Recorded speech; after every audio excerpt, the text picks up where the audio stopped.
Elle transforme notre regard, nous pousse à voir le précieux dans l'ordinaire, l'extraordinaire dans ce qui semble simple et le sacré dans chaque instant.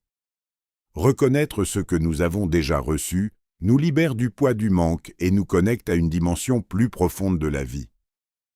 Être reconnaissant ne signifie pas attendre d'avoir davantage ou des circonstances parfaites pour se sentir comblé. La gratitude se manifeste ici et maintenant dans la reconnaissance sincère de ce qui existe déjà. Un souffle de vie, un toit sur la tête, la présence d'un ami fidèle, la paix intérieure, ou même la capacité de continuer malgré les épreuves. Elle nous entraîne hors du cycle incessant de la comparaison et du désir insatiable et nous place dans une posture de réception consciente et joyeuse. C'est une force qui nourrit le cœur et élève l'âme, nous rapprochant de Dieu et fortifiant notre paix intérieure. La Bible nous enseigne cette attitude avec clarté et puissance. Paul, dans sa lettre aux Thessaloniciens, exhorte « Rendez grâce en toutes choses, car c'est la volonté de Dieu pour vous en Jésus-Christ. » Ces mots sont une invitation à percevoir la vie non comme un simple enchaînement de circonstances, mais comme un tissu de bénédictions à reconnaître et à honorer. La gratitude devient alors une réponse spirituelle, un acte de foi et de conscience, un moyen de coopérer avec la grâce divine déjà présente dans notre existence. Pratiquer la gratitude transforme notre perception quotidienne. Les moments ordinaires prennent une profondeur nouvelle. Le chant des oiseaux au matin, le parfum d'un café chaud, un sourire sincère, ou le simple fait de respirer deviennent autant de rappels que la vie est remplie de dons invisibles mais essentiels. En cultivant cette reconnaissance, nous changeons non seulement notre vision, mais aussi notre expérience de la vie. Elle devient plus lumineuse, plus riche et plus connectée à Dieu. Ainsi, faire de la gratitude un réflexe spirituel, une habitude consciente, c'est ouvrir la porte à une vie pleine de sens, où chaque instant devient une occasion de célébrer et d'honorer les bénédictions déjà données. C'est la clé qui nous permet de transformer la routine en miracle et le quotidien en une symphonie de reconnaissance et de paix intérieure. La gratitude n'est pas un simple mot ou une émotion passagère. C'est une clé qui ouvre les yeux sur les bénédictions déjà présentes dans notre vie. Trop souvent, nous regardons ce qui nous manque, comparons nos vies à celles des autres et laissons l'envie ou l'insatisfaction obscurcir notre vision. Mais lorsque nous choisissons d'embrasser la gratitude, tout change. Elle transforme notre regard, nous pousse à voir le précieux dans l'ordinaire, l'extraordinaire dans ce qui semble simple, et le sacré dans chaque instant. Reconnaître ce que nous avons déjà reçu nous libère du poids du manque et nous connecte à une dimension plus profonde de la vie. Être reconnaissant ne signifie pas attendre d'avoir davantage ou des circonstances parfaites pour se sentir comblé. La gratitude se manifeste ici et maintenant dans la reconnaissance sincère de ce qui existe déjà. Un souffle de vie, un toit sur la tête, la présence d'un ami fidèle, la paix intérieure ou même la capacité de continuer malgré les épreuves. Elle nous entraîne hors du cycle incessant de la comparaison et du désir insatiable, et nous place dans une posture de réception consciente et joyeuse. C'est une force qui nourrit le cœur et élève l'âme, nous rapprochant de Dieu et fortifiant notre paix intérieure. La Bible nous enseigne cette attitude avec clarté et puissance. Paul, dans sa lettre aux Thessaloniciens, exhorte « Rendez grâce en toute chose, car c'est la volonté de Dieu pour vous en Jésus-Christ. » Ces mots sont une invitation à percevoir la vie non comme un simple enchaînement de circonstances, mais comme un tissu de bénédictions à reconnaître et à honorer. La gratitude devient alors une réponse spirituelle, un acte de foi et de conscience, un moyen de coopérer avec la grâce divine déjà présente dans notre existence. Pratiquer la gratitude transforme notre perception quotidienne.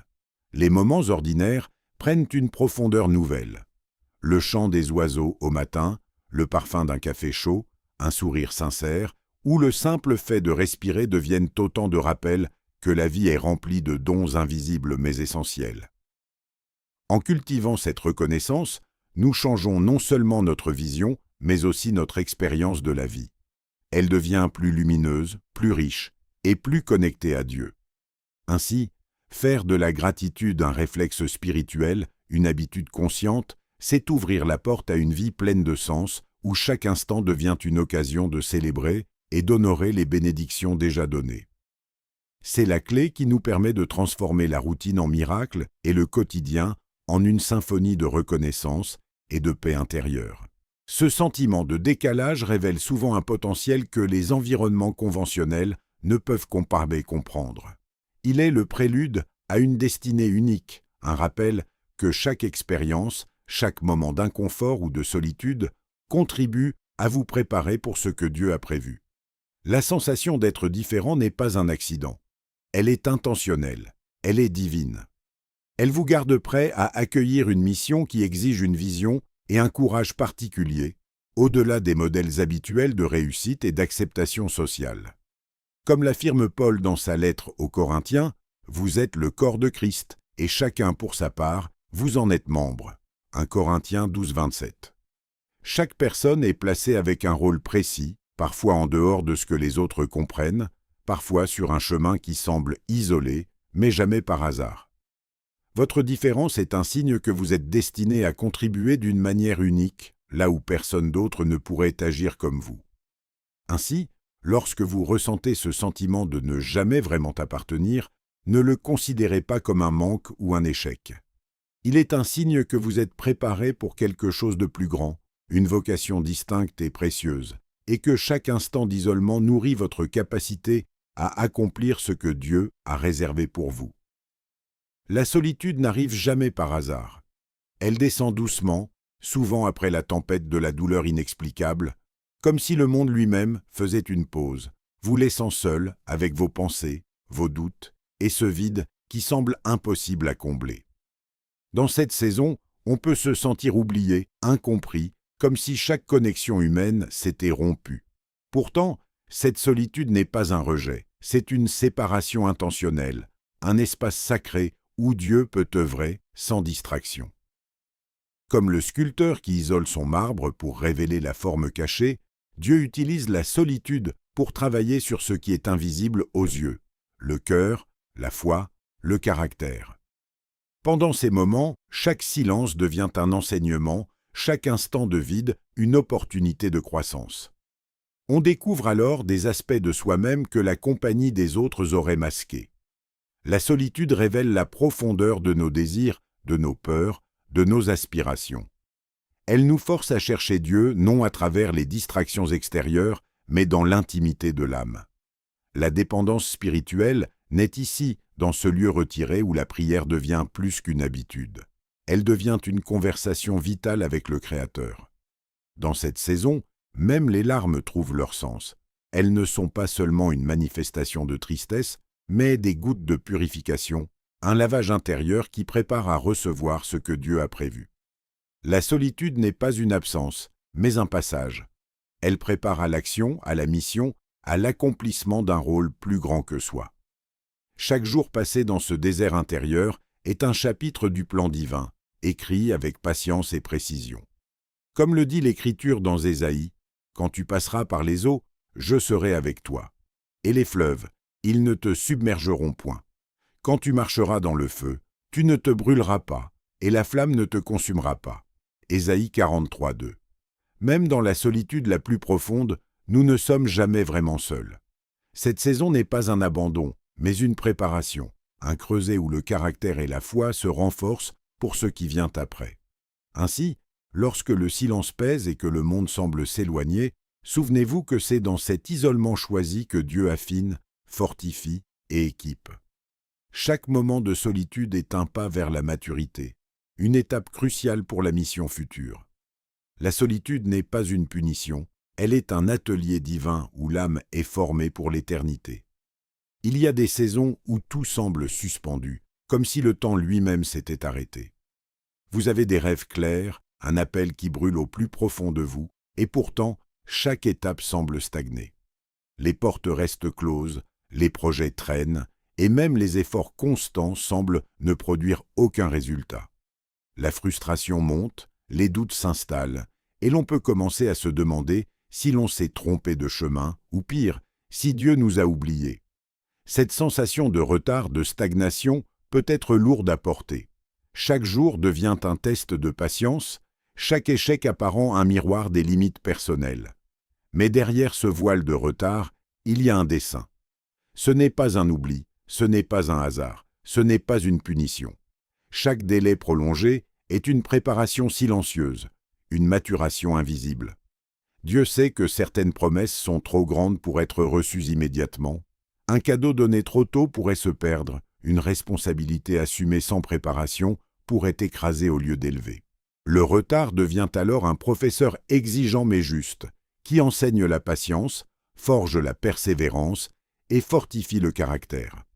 Pendant ces périodes, le cœur est mis à l'épreuve. La foi est testée non dans l'action, mais dans l'attente. C'est dans ce vide apparent que l'âme apprend à dépendre de Dieu, à faire confiance non à ses propres forces, mais à la sagesse de celui qui tient l'avenir. Chaque moment de stagnation est un espace où le courage se développe, où la maturité intérieure se consolide, où la solidité spirituelle s'enracine profondément. Le temps, qui semble s'étirer indéfiniment, est en réalité un outil divin, un levier pour préparer l'être à recevoir pleinement ce qui est promis. Comme le dit l'Écriture dans Ecclésiaste, il y a un temps pour tout, un temps pour toute chose sous les cieux. Ecclésiaste 3:1. Ce verset nous rappelle que même les retards et les attentes font partie d'un ordre plus grand. Rien n'est hors de contrôle, rien n'est oublié. Le retard, aussi frustrant soit-il, est une construction subtile de ce qui est en train de naître. Ainsi, lorsque vous sentez que vos efforts ne mènent nulle part, que le temps s'étire et que l'impatience gronde, sachez que chaque jour d'attente est une préparation. Le retard n'est pas une absence, c'est une formation. Ce que vous attendez arrivera, mais vous serez plus fort, plus sage et mieux équipé pour le recevoir lorsque le moment sera venu. Le doute s'infiltre souvent comme un visiteur silencieux, discret mais persistant. Dans les périodes de stagnation et d'épreuve, il commence par de petites questions. Suis-je sur le bon chemin? Est-ce que tout cela a un sens? Est-ce que je vaux vraiment quelque chose? Mais ces questions se transforment rapidement en tempêtes intérieures. Le découragement s'installe, lourd et oppressant, et chaque effort semble se heurter à un mur invisible. On peut ressentir le froid de l'isolement spirituel, le vertige de l'attente, et l'impression déchirante d'avoir été oublié. Ces moments sont impitoyables, car ils exposent la fragilité de l'âme, mettant à l'épreuve la persévérance et la résilience. Pourtant, ce combat contre le doute n'est pas un accident ni une faiblesse. Il est un passage obligé, une forge pour l'âme. Comme un athlète qui s'entraîne dans la douleur, la foi se renforce face à la résistance. Chaque pensée négative, chaque question douloureuse est une occasion de choisir la lumière plutôt que l'ombre, de refuser le découragement et de se rappeler que l'absence de résultats visibles ne signifie pas l'absence de Dieu. C'est dans cette lutte silencieuse que la véritable foi prend forme. Une foi qui ne dépend pas des circonstances, mais de la certitude que Dieu est fidèle, même lorsque tout semble s'effondrer. Le découragement est un test subtil. Il mesure la profondeur de la confiance que nous avons en Dieu et notre capacité à persévérer malgré l'incertitude. C'est un appel à l'espérance active, à l'action intérieure qui consiste à continuer d'avancer même quand les yeux ne voient rien, et à maintenir la conviction que chaque épreuve prépare un avenir que nous ne pouvons encore percevoir. La force qui naît de ce combat est invisible mais puissante. Elle transforme le doute en courage, la peur en foi, et le découragement en persévérance. Comme le rappelle Jacques, « Mes frères, regardez comme un sujet de joie complète les diverses épreuves auxquelles vous pouvez être exposés, sachant que l'épreuve de votre foi produit la patience. » Jacques 1, 2-3. Ce verset souligne que chaque doute, chaque moment de découragement a un but précis. Ce n'est pas pour briser, mais pour bâtir. La foi qui survit au doute est une foi vivante, capable de soutenir l'âme dans toutes les tempêtes de la vie. Ainsi, dans cette lutte intérieure, choisir l'espérance devient un acte de courage divin. Chaque pensée de découragement repoussée, chaque instant où l'on persévère malgré le doute, est une pierre posée dans l'édifice d'une foi robuste. Le combat contre le doute n'est pas une fin, c'est le terrain sur lequel l'âme se fortifie pour ce que Dieu prépare au-delà de l'épreuve. Il existe un ordre silencieux dans les choses que nous ne voyons pas. Les échecs, les retards et les saisons de solitude ne sont jamais de simples accidents. Ils sont le tissage discret d'un plan que seul Dieu connaît. Dans le secret de l'âme, là où personne ne regarde, là où les regards humains ne peuvent juger, se déroule une préparation invisible, silencieuse, mais profonde. Chaque épreuve, chaque attente prolongée, chaque moment de doute est un geste divin destiné à fortifier l'être intérieur. Ce n'est pas de la punition ni un oubli, c'est un entraînement subtil qui prépare à l'accomplissement futur. Cette formation secrète agit comme un maître silencieux. La personne apprend à résister, à persévérer et à garder la foi même quand rien n'avance. Les compétences invisibles de patience, de discernement et de sagesse se développent dans ces périodes où l'on pourrait croire que rien ne se passe. Ce que le monde considère comme un retard, Dieu le considère comme un espace sacré de croissance. C'est comme si chaque pas semblait inutile, mais en réalité, il façonne l'âme pour des responsabilités et des bénédictions qui dépassent toute compréhension humaine. Ce processus peut paraître long et injuste. La lenteur est douloureuse et le cœur humain a du mal à comprendre pourquoi certaines choses prennent du temps. Mais cette lenteur n'est pas un échec. Elle est un témoignage de la perfection divine. Dieu travaille dans l'invisible pour que, le moment venu, l'accomplissement ne soit pas seulement un succès extérieur, mais une victoire intérieure, une réalisation complète de ce qui a été formé dans le secret. Les saisons de préparation ne se mesurent pas à ce qui est visible, mais à ce qui se construit dans le cœur et l'esprit. Comme l'exprime le psaume, « Car je sais bien les projets que j'ai formés sur vous, dit l'Éternel, projets de paix et non de malheur, afin de vous donner un avenir et de l'espérance. » Jérémie 29, 11. Même quand nous ne voyons rien se produire, ce verset nous rappelle que chaque moment a un but. Chaque retard, chaque solitude, chaque doute fait partie d'un plan plus vaste, orchestré avec soin par Dieu. Ainsi, la préparation invisible est le fondement de l'accomplissement futur. Tout ce qui semble caché aujourd'hui sert à garantir que demain, lorsque la révélation se produira, vous serez prêts. Chaque étape, chaque épreuve silencieuse, chaque attente est un maillon dans la chaîne de votre destinée. Le secret de Dieu n'est jamais vide de sens. Il prépare, il fortifie, il rend prêt celui qui attend avec foi et patience. Il est facile de se concentrer sur l'instant présent, sur ce qui semble bloqué, retardé ou perdu. La douleur, la solitude, les échecs et le doute peuvent apparaître comme la fin d'un chemin. Pourtant, ces signes ne sont jamais la conclusion de votre histoire. Ils sont des indices d'une destinée plus grande. Chaque difficulté est comme une balise sur la route, signalant non pas l'arrêt, mais la direction à suivre. Même quand l'avenir semble flou, il existe un plan invisible qui dépasse tout ce que l'on peut imaginer. Ce que vous traversez aujourd'hui est la préparation silencieuse pour la manifestation de votre appel. Dieu ne se limite pas à ce que nous voyons. Là où nous percevons stagnation ou confusion, lui voit construction et orientation. Les retards ne sont pas des pertes de temps, les épreuves ne sont pas des murs infranchissables. Elles sont des tremplins, façonnant la force intérieure, la persévérance et la sagesse nécessaires pour porter ce qui est prévu. Ce que vous considérez comme une limitation devient, dans le plan divin, une ouverture.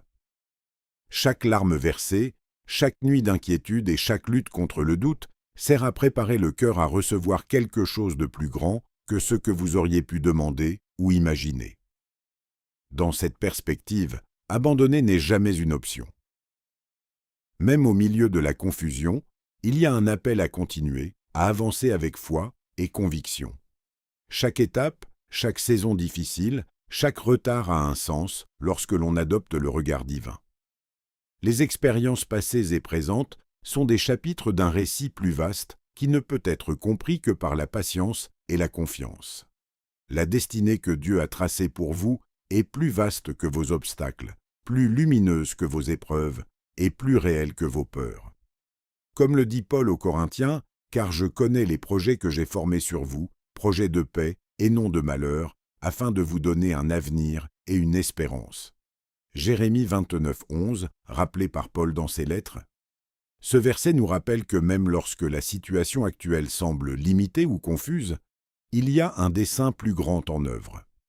La perspective divine dépasse le moment présent et nous invite à persévérer avec confiance. Ainsi, lorsque vous vous sentez bloqué, retenu ou dépassé par les circonstances, souvenez-vous que ce n'est qu'une étape.